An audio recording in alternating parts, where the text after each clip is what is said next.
বিসমিল্লাহির রহমানির রহিম। আসসালামু আলাইকুম মাই ডিয়ার স্টুডেন্টস। তাহলে চলো আমরা আমাদের মূল আলোচনায় চলে যাই।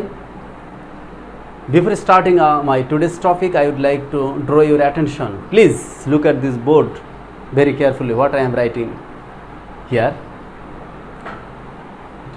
Dear students, can you tell me, তোমরা কি আমাকে বলতে পারবে ইংরেজি বাক্যে প্যাটার্ন পরিবর্তন করলেও যদি অর্থের কোনো পরিবর্তন না হয়? কি কঠিন মনে হচ্ছে? চলো বোর্ডে দেখি।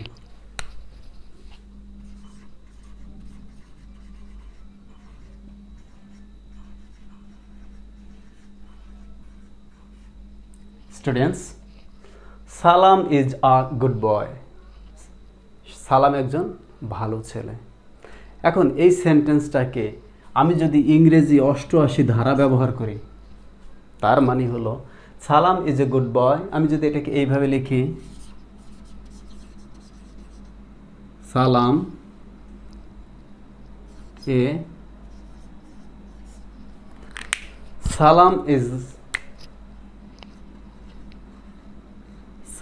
isn't a bad boy। আমি যদি এই সেন্টেন্সটাকে আর এই সেন্টেন্সটাকে অর্থের দিক দিয়ে বিবেচনা করি, তাহলে দাঁড়াচ্ছে সালাম ইজ এ গুড বয়, সালাম একজন ভালো ছেলে। আর এখানে বলা আছে সালাম ইজন্ট আ ব্যাড বয়, সালাম একজন খারাপ ছেলে না। তাহলে এই ইজকে আমি লিখলাম ইজন্ট আর গুডকে লিখলাম ব্যাড। তাহলে এই 88 ধারার ভিতরে জাস্ট প্যাটার্নটা চেঞ্জ করলাম, কিন্তু অর্থের কোনো রকম পরিবর্তন হয় নাই। তাহলে তোমরা কি আমাকে একটু বলতে পারবে ইংরেজি গ্রামারের ভাষায় এই পদ্ধতিটাকে কি বলে? ঠিক, you are right, transformation of sentence অথবা চেঞ্জিং সেন্টেন্স। তাহলে আজকের আমাদের আলোচনার বিষয় ট্রান্সফরমেশন অফ সেন্টেন্স। এখানে একটা কথা আছে, ট্রান্সফরমেশন অফ সেন্টেন্সের এরিয়া অনেক ভাস্ট। আমরা এইটাকে দেখছি অ্যাফার্মেটিভ সেন্টেন্সে আছে, এটাকে নেগেটিভ। তাহলে আমাদের আজকের আলোচনার বিষয় transformation of sentence affirmative to negative. Affirmative to নেগেটিভের 5 থেকে 6টা নিয়ম আমরা দেখব। কোনো রকম স্ট্রাকচারের ঝামেলায় যাব না, খুব সিম্পলভাবে দেখব এবং তোমাদেরকে এই লেসন শেষে 5টা করতে দেব এবং তোমরা যাতে স্বতঃস্ফূর্তভাবে করতে পারো, সেটাই থাকবে আমাদের এই ক্লাসের আমাদের learning outcomes. Okay,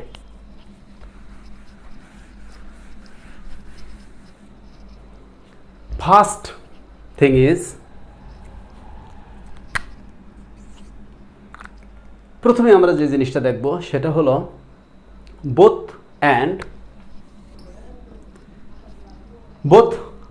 Abul and Babul can do the work. Abul এবং বাবুল দুজনই কাজটা করতে পারে, কিন্তু এটাকে যদি আমি একটু নেগেটিভ সেন্সে বলি, তাহলে আমরা জাস্ট বোথের জায়গায় আমরা লিখে দেব নট অনলি, আর বাটের জায়গায় অ্যান্ডের জায়গায় বসাবো বাট অলসো। আমার সেই 88 ধারা আর সব অ্যাজ ইউজুয়াল। তাহলে অর্থ দাঁড়াচ্ছে both Abul and Babul can do the work. Abul এবং বাবুল দুজনই কাজটা করতে পারে। আর এখানে বলছে not only Abul but also Babul can do the work. শুধু আবুলই না, বাবুলও কাজটি করতে পারে। Dear students, number 2। Dear students, দেখো অনলির 2টি ব্যবহার, আরেকটা ব্যবহার আছে বয়সের ক্ষেত্রে, আমরা সেটাকে যাচ্ছি না। অনলি 2 ক্ষেত্রে ব্যবহৃত হয়, ব্যক্তি আর একটা বস্তু। যদি ব্যক্তি হয় তাহলে বসবে নান বাট, আর যদি বস্তু হয়, সেন্টেন্সের মধ্যে অনলি আছে কিন্তু সেটা বস্তুকে বোঝাচ্ছে, তাহলে সেখানে হবে নাথিং বাট। দেখো only Allah can help us, কেবল আল্লাহ আমাদেরকে সাহায্য করতে পারেন। আমি কি করছি, জাস্ট অনলির পরিবর্তে আমরা বসাবো none but. None but Allah can help us, আল্লাহ ছাড়া আমাদেরকে কেউ সাহায্য করতে পারেন না। তার মানে কি, প্যাটার্নটা চেঞ্জ হয়ে গেল কিন্তু অর্থ ঠিক রইল। তদ্রূপ আই হ্যাভ অনলি 3 পেন্স, আমার শুধু 3টি কলম আছে। তাহলে এই কলমটা যেহেতু বস্তুকে বোঝাচ্ছে, সেহেতু I have nothing but 3 pens, আমার এই 3টি কলম ছাড়া আর কিছু নেই। তাহলে আমার 3টা কলমই আছে, অন্য কিছু নেই। এই ক্ষেত্রে মানে 3টি কলমই আমার আছে ডিয়ার স্টুডেন্টস। তাহলে আমরা অনলি বুঝেছি। এবার আমরা তোমাদের নিয়ে যাব তৃতীয় স্টেপ, ম্যান ইজ মর্টাল, মানুষ মরণশীল। এখন এমনভাবে কথাটাকে বলবো যাতে মানুষ অমরণশীল না হয়। তাহলে আমরা কিভাবে লিখতে পারি? ম্যান, এখানে আছে ইজ, আমরা লিখব ইজেন্ট। মর্টাল মানে মরণশীল, অ্যাডজেক্টিভ। তাহলে এই অ্যাডজেক্টিভের রূপটা আমরা চেঞ্জ করব। মর্টালের উল্টা রূপ হয়েছে ইমমর্টাল।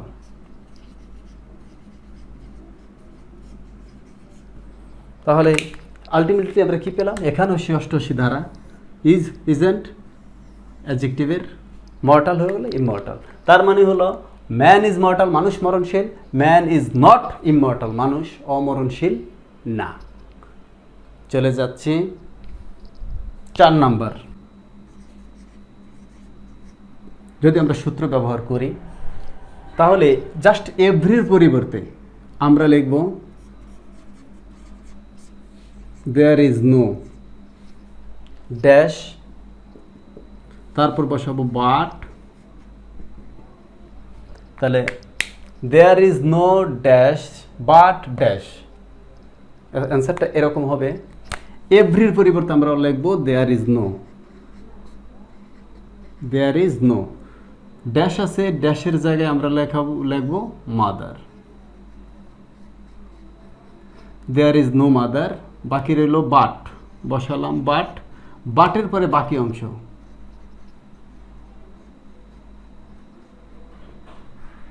তাহলে কি দাঁড়ালো?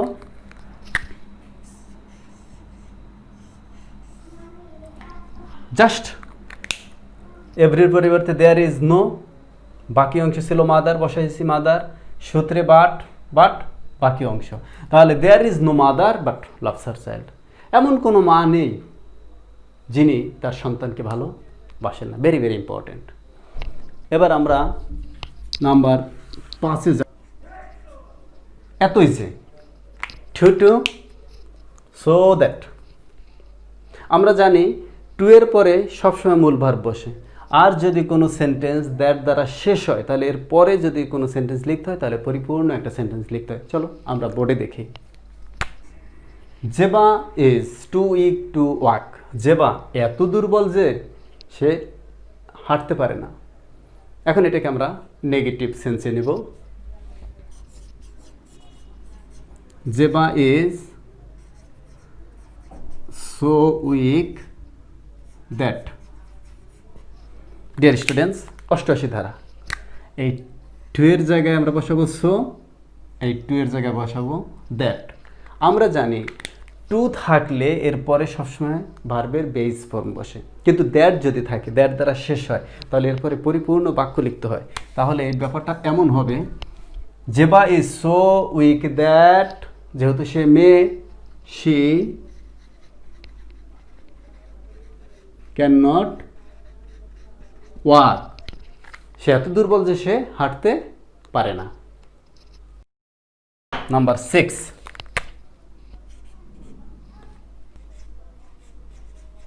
I always remember you. আমি সারা জীবন সব সময় তোমাদেরকে মনে রাখবো। এখন এটাকে নেগেটিভ সেন্সে আমার আসবে, আই নেভার ফরগেট ইউ। আমি তোমাদেরকে কখনোই ভুলবো না। তাহলে এই অলওয়েজের জায়গায় আমি বসালাম নেভার, আর রিমেম্বারের জায়গায় আমি বসালাম ফরগেট। 88 দ্বারা।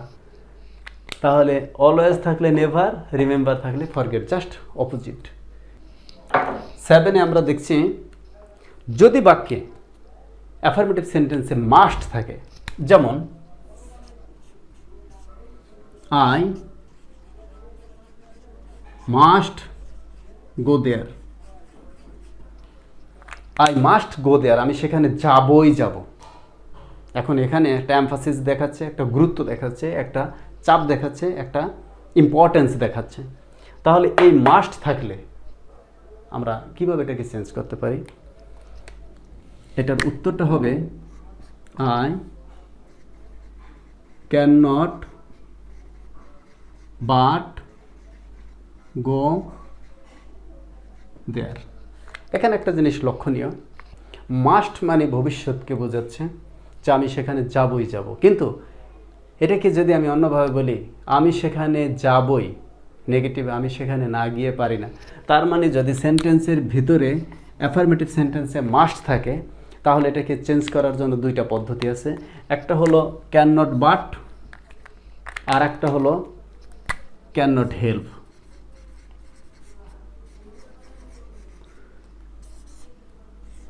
একটা ক্যান নট বাট আর একটা ক্যান নট হেল্প।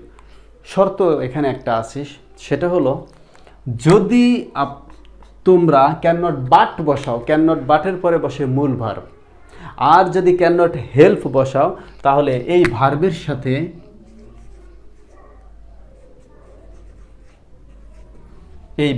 সাথে নতুন একটা আইএনজি রূপ বসবে। হেল্প থাকলে ভার্বের সাথে আইএনজি রূপ হবে, আর যদি বাট থাকে তাহলে সেখানে মূল ভার্বটাই বসবে। তাহলে কি দাঁড়ালো? I must go there. দুইটা পদ্ধতি আছে, দুইভাবেই করতে পারি। I can not but go there, অথবা আমি লিখতে পারি I can not help going there, আমি সেখানে না গিয়ে পারি না। লেখা আছে health is wealth. Health is wealth, স্বাস্থ্যই সম্পদ। একটু ভালোভাবে তাকালে দেখবে নাউন আছে, ভার্ব আছে, না আছে কোনো অ্যাডজেক্টিভ। এই ক্ষেত্রে এই অ্যাফার্মেটিভ সেন্টেন্সটাকে নেগেটিভে করতে হলে আলাদা কোনো নিয়ম নেই, এর একটাই নিয়ম, সেটা ইন্টারোগেটিভ করে নিতে হবে। তাহলে এটাকে নেগেটিভ করতে হলে আমাকে যা করতে হবে, এখানটায় সেন্টেন্সের প্রাণ বলা হয় ভার্বকে। এখানে যেই ভার্বটা আমি পাবো অক্সিলারি ভার্ব, হয়তো প্রিন্সিপাল ভার্বও থাকতে পারে, এই ভার্বটার উল্টা রূপটা আমি এখানে আনবো। আছে ইজ, আমি লিখবো ইজেন্ট, এর কাজ শেষ। এরপরে এইটা বাদে যা আছে তাই লিখবো। ইজেন্ট